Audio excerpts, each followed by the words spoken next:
दोस्तों, कल जंतर मंतर में जो हुआ वो सिर्फ एक प्रोटेस्ट नहीं था, बल्कि देश के यूथ्स का एक आजमाइश थी। सोनम वांगचुक सर, जो बिना किसी वायलेंस इंटेंशन के 20 से 21 दिनों तक हंगर स्ट्राइक पर बैठे थे। क्यों?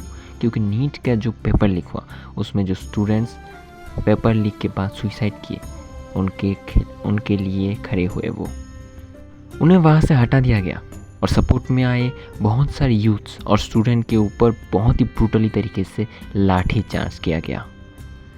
आखिर एक पीसफुल प्रोटेस्ट इतना बड़ा मुद्दा कैसे बन गया, और आखिर क्यों देश के पढ़े लिखे यूथ्स को सड़क पर ऐसी ब्रूटलिटी फेस करनी पड़ रही है?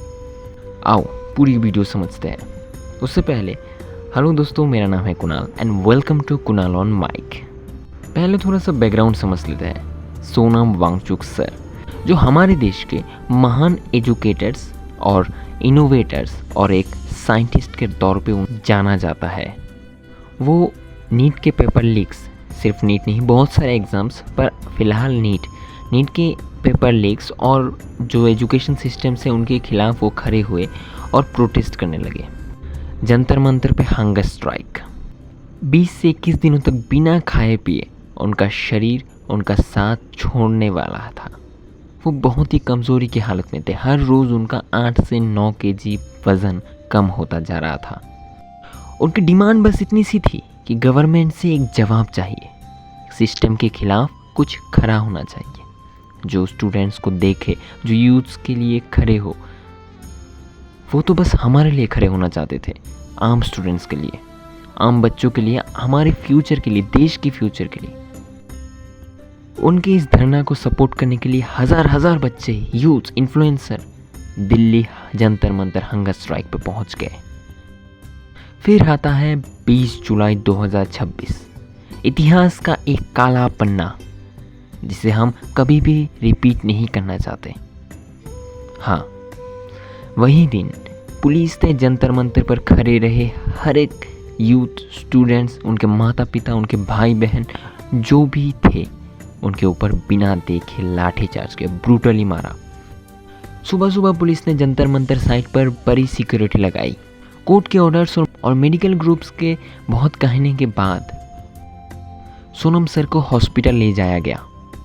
लेकिन ग्राउंड पर मौजूद बहुत सारे स्टूडेंट्स और जो देख रहे थे ऑडियंस का कहना था ये बिल्कुल ही अनएक्सपेक्टेड और एब्रप्ट था।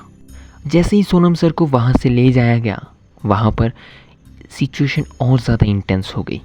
स्टूडेंट्स और प्रोटेस्टर्स ने जब पीसफुली संसद चलो मोर्चा शुरू करने की कोशिश की, तब पुलिस ने तमाम स्टूडेंट्स के ऊपर लाठी चार्ज किया। यहाँ तक कि गोली मारी, छोटे छोटे बॉम्ब मारा गया। वो बॉम्ब बिल्कुल ही, जब उनका गैस हमारे नाक और हमारे फेफड़ों तक जाता है, जल जाते हैं अंदर से बॉडी।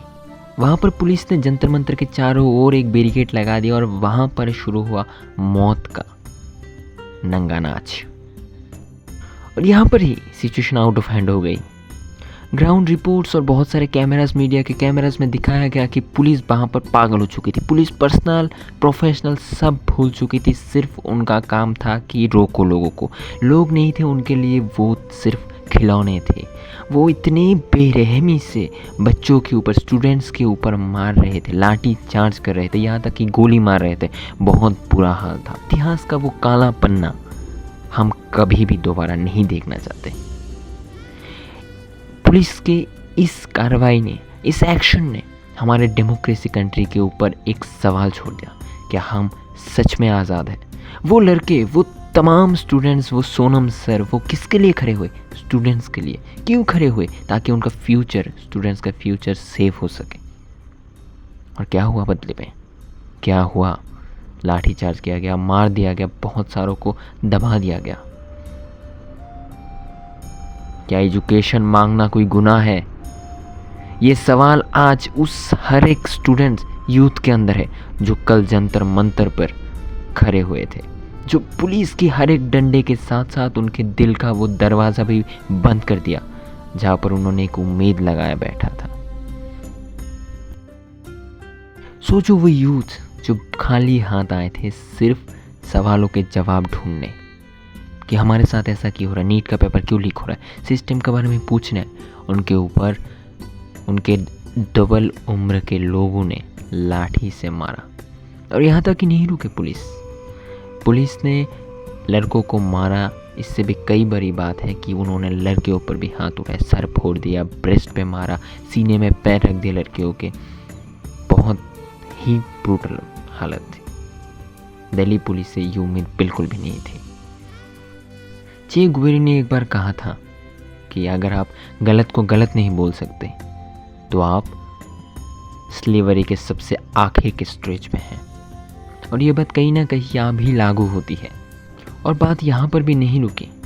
जब मेडिकल कॉन्फ्रेंस, कुछ डॉक्टर्स आके बताते हैं कि उन्होंने भी जाके बहुत सारे ऐसे जो प्रोटेस्टर्स उनकी हेल्प करने की कोशिश की, तब उनके ऊपर भी लाठीचार्ज किया गया। एंड उन्होंने जब कहा कि मैं डॉक्टर हूँ, तब पुलिस ने कहा कि आपको यहाँ आने के लिए किसने कहा।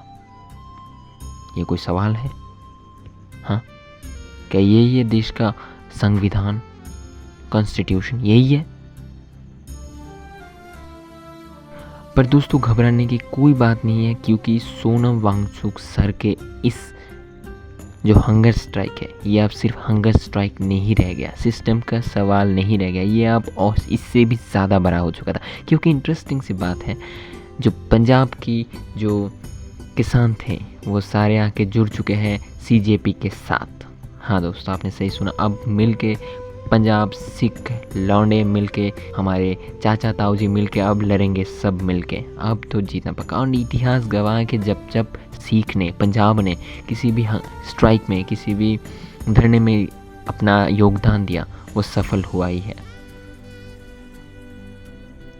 दोस्तों इस बारे में आपका क्या राय है, आप हमें ज़रूर बताइए। मिलते हैं किसी और वीडियो में, तब तक के लिए शुक्रिया।